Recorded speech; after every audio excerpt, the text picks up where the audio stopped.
आपको नुकसान नहीं दिखाई दे रहा है। अब तीसरी तस्वीर को देखिए, जिसमें देखिए किस तरह से ये जो सिस्टम है वो दो टुकड़े हो गया है। तब भरोसेमंद रिपोर्ट्स के मुताबिक ईरानी हमले में प्रिंस सुल्तान एयरबेस को गंभीर लेकिन सीमित इलाके में नुकसान हुआ है। बेस पूरी तरह तबाह नहीं हुआ, लेकिन कई हाई वैल्यू एयरक्राफ्ट और कुछ ढांचों को नुकसान पहुंचा। क्या क्या निशाना बना और कैसे? 27 मार्च 2026 को ईरान ने प्रिंस सुल्तान एयरबेस पर बैलिस्टिक मिसाइलों और ड्रोन का मिश्रित हमला किया। इसे इस युद्ध में अमेरिकी एयर डिफेंस में सबसे बड़ी सेंधों में से एक माना जा रहा है।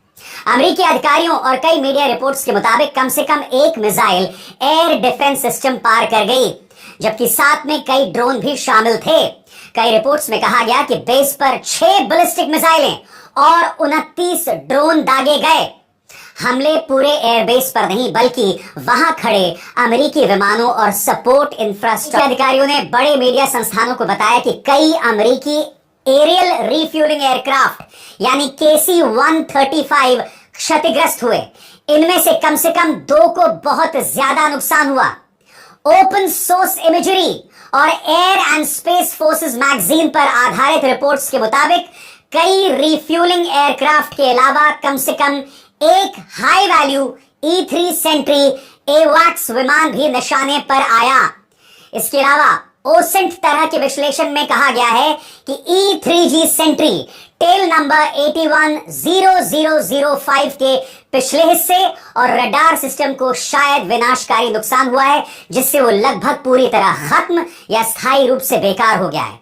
हालांकि पेंटागन ने इस बात की सार्वजनिक पुष्टि। इसीलिए तस्वीर एक बार फिर देखिए किस तरह से जो E-3 एवाक्स सिस्टम है या E-3 सेंट्री है 2 हिस्सों में टूट गया है। आपके पूरे स्क्रीन पर दिखाता हूं। आप देख सकते हैं दोस्तों, आपके बाईं तरफ खास तौर से साफ तौर पर दिख रहा है 1 2 3 4 5 6 7 8 9 10 11 12 13 14 करीब 14 एयरक्राफ्ट खड़े हैं। और उसके बाद आपकी दाईं तरफ हमले के बाद की तस्वीर, इसमें बमुश्किल 3 या 4 एयरक्राफ्ट दिखाई दे रहे हैं। यानी कि एक तरह से कहा जा सकता है 14 में से बमुश्किल 4 बचे। हौथी के हमले सिर्फ चेतावनी, पूरी तरह युद्ध में शामिल नहीं। पूर्व अमेरिकी राजनयिक नबील खौरी का कहना है कि हौथी द्वारा इसराइल पर किए गए मिसाइल हमले अभी सिर्फ सिंबॉलिक हिस्सा है, पूरी तरह से युद्ध में कूदना नहीं है। उन्होंने कहा कि उन्होंने बस कुछ मिसाइलें चेतावनी के तौर पर दागी हैं, क्योंकि लगातार एस्केलेशन की बातें हो रही हैं। अमेरिका के सैनिक इस इलाके में आ रहे हैं। यह भी चर्चा है कि अगर कोई समझौता नहीं हुआ तो ईरान पर बड़ा हमला हो सकता है, जैसा अब तक देखा नहीं गया।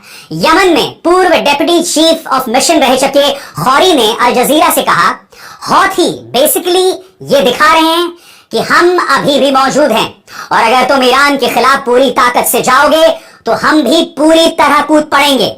लेकिन अभी तक उन्होंने पूरी एंट्री नहीं ली है। खौरी के मुताबिक अगर हौथी सच में पूरी तरह शामिल होते हैं तो उनका सबसे बड़ा कदम होगा बाब अल मंदेब को ब्लॉक करना, जो रेड सी का एंट्री पॉइंट